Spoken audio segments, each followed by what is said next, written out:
In the chapters that follow, I'll share stories of Black excellence, stories that awakened my soul to the richness of who I am. Allah, in His mercy, taught me the value of my identity, not through textbooks, but through the preserved legacy of people who looked like me. As I walked through their history, I found pieces of myself, and in finding them, I found Him. Today, I want to take you into the life of a man Allah molded through hardship, a man who carried a voice so sharp and clear that it cut through the lies of his time and still echoes in ours. Not through comfort, not through an easy path, but through fire. That fire would burn away the illusions, leaving a man whose truth could not be bought, silenced, or shaken. His name was Malcolm X. He was born Malcolm Little on May 19th, 1925, in Omaha, Nebraska. His father, Earl Little, was a Baptist minister and an organizer for Marcus Garvey's Universal Negro Improvement Association. His sermons weren't just about the next life, but about how to live with dignity in this one, teaching Black people to stand tall in a country that wanted them bowed. His mother, Louise Little, was a powerful woman in her own right, the National Recording Secretary for the Garvey movement. Her words carried the same fire as her husband's sermons. But in America, a Black family that dared to speak of freedom was always a target. White supremacist groups like the Black Legion threatened them. They moved twice before Malcolm's 4th birthday, hoping each time they could outrun the danger. But danger always knew their address. Then came 1929, Lansing, Michigan. The air was cold. The streets were quiet, until the sound of crackling flames split the night. The little family's home was on fire. Smoke swirled into the sky, and the glow lit up the faces of men who weren't even trying to hide their hatred. It wasn't just a fire. It was a message. We can take everything from you, and the law will stand with us. The police called it accidental. A year later, Malcolm's father's body was found stretched across the trolley tracks, his skull crushed. Another accident. I want you to pause for a sec. Imagine being 4 years old. You've watched your home burn. You've buried your father. And the people who are supposed to protect you are telling you it's all just coincidence. That's the America Malcolm was born into. And for many of us, that's the America we've inherited in different forms. Grief took Louise Little and held her under. She lost her partner, her protector, her place to lean her soul in hard times. I've seen women in my own life carry that kind of loss. The way their eyes still see you, but part of them is locked away in another time. She broke under the weight of it and was committed to a mental institution. The state didn't offer help. It offered separation. Her children were scattered into foster homes and orphanages. Separation teaches you early that nothing is guaranteed, that comfort is a stranger, and love can be temporary. The people who thought they had destroyed that family didn't know that one of her children would rise with a voice so powerful it would be studied decades later. They didn't know Allah was already planning the answer to their cruelty. Malcolm grew up moving between homes, learning quickly how to survive in a world that gave him nothing. By the time he was a teenager, he was sharp, quick with his words, quicker with his hands.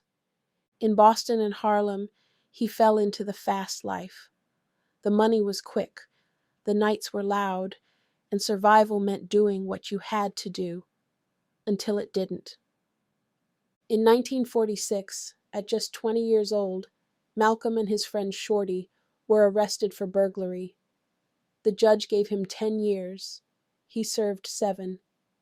And here's where I stop and tell you something. A lot of our brothers, our fathers, our sons, are in prison not only because of what they did, but because of what was done to them. The trauma, the poverty, the racism. It shapes choices before you even know you're making them, and the system knows it, it profits from it.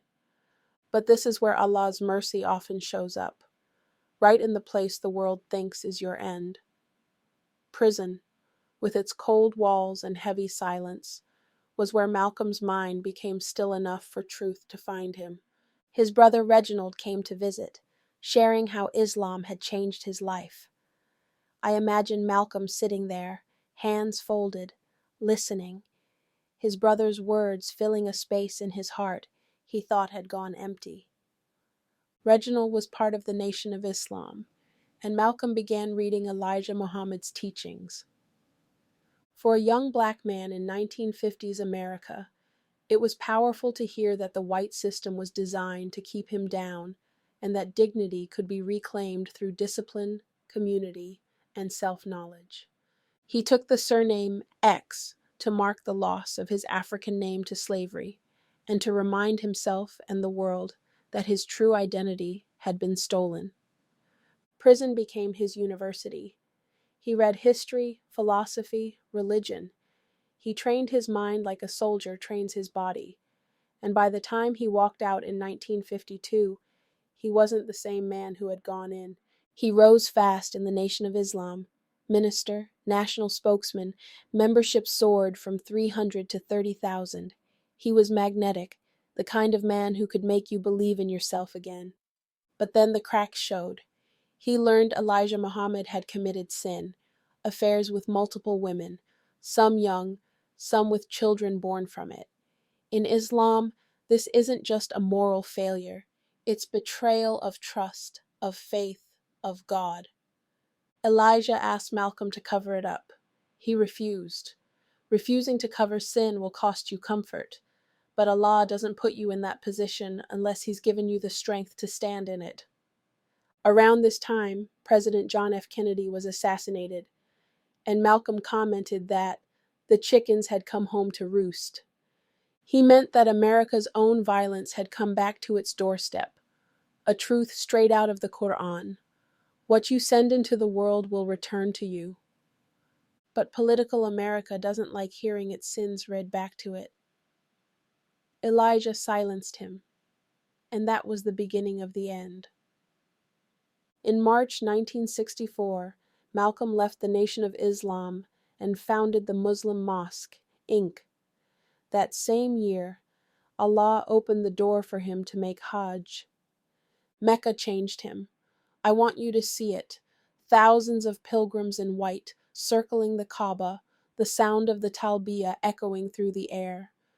Malcolm, shoulder to shoulder with men whose skin was every shade, eating together, praying together, calling each other brother.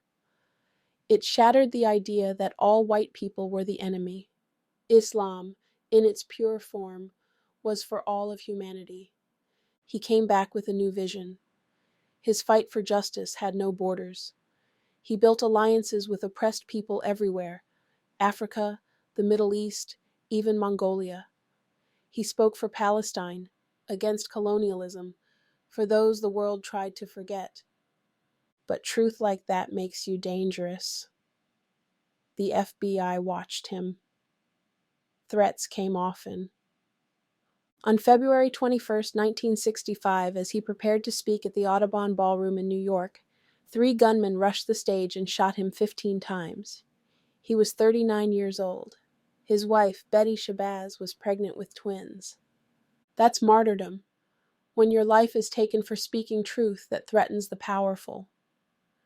And before he left this world, Malcolm gave us words that still cut through the noise. Palestinian struggle is not just a cry for justice. It's a blistering battle for the most fundamental human rights that every living soul on the planet should inherit by birth. It's an unyielding resistance against the oppressive, suffocating grip of occupation and the callous denial of the most basic human dignity. Just as the civil rights movement in the United States fought against the chains of racial discrimination, so too do the Palestinian people strive to shatter the chains of occupation and tyranny. Never forget, my friends, that the Palestinians, much like African Americans in the United States, have been subjected to a heart-wrenching history of suffering and torment. The birth of Israel in 1948 brought forth the mass expulsion and dispossession of hundreds of thousands of Palestinians from their ancestral homes and land. This is a historic injustice that continues to haunt the lives of Palestinians to this very day. The situation in Palestine serves as a reminder of the consequences of colonialism and the ruthless dispossession of indigenous people. It is an agonizing reminder that the fight for justice knows no borders, and we must stand united in solidarity with all people, whether they reside in the United States, South Africa, or anywhere else on this earth. Let's be unequivocally clear. Advocating for the rights of the Palestinian people is not synonymous with denying the rights and security of the Jewish people. The fight for justice in Palestine is not an insult to any particular group, but an unwavering stand against the policies of the Zionist state that has for far too long stripped Palestinians of their rights. We must remember that numerous Jewish voices also resound in the cause for justice and peace in Palestine, and their voices must not be silenced. In our relentless pursuit of justice for the Palestinian people, we must also acknowledge that it is in the best interest of the entire world to seek a just and enduring solution to the Israel-Palestine conflict. It is a pursuit in the name of peace, stability, and the dignity of all mankind. But let me underscore this. The battle for justice in Palestine is not merely a political struggle, it's a moral battle. It's the fight for the most basic human rights of people who have suffered these injustices for far too long. It's the fight for the right to exist in peace and security, free from the ceaseless specter of violence and dispossession. If you are not careful, the newspapers will have you hating the people who are being oppressed and loving the people who are doing the oppressing. I implore every person of conscience, regardless of their origin or beliefs, to stand steadfast with the Palestinian people in their unwavering quest for justice, by any means necessary. Let's unite in building a world where every soul can live in freedom and dignity, where the rights of every individual are not just respected, but celebrated. The struggle for justice in Palestine is a universal fight, a resonating echo of battles waged by oppressed peoples across the globe. It's a battle we must champion, a torch we must carry, and a legacy we must honor. Thank you, and free Palestine. And before we close, I want to leave you with a few more words, because sometimes one sentence can hold a whole world. When a nation builds itself on another people's pain, truth eventually knocks on its door. Black life in the diaspora echoes what the prophets warned, a people pressured in public, preserved by God in private. The white man knows of brotherhood but doesn't practice it. Stop begging the white man to solve our problems. We can solve them ourselves. A man who stands for nothing will fall for anything. As long as we are blind, they will continue to use us as puppets, filling their pockets while training our youth to do the same. Black entertainers are held up as leaders in white America, but they are not our leaders. May Allah grant us the wisdom to stand for truth, the courage to act on it, and the patience to bear its cost. And may we remember, like Malcolm did, that Allah is always the best of planners.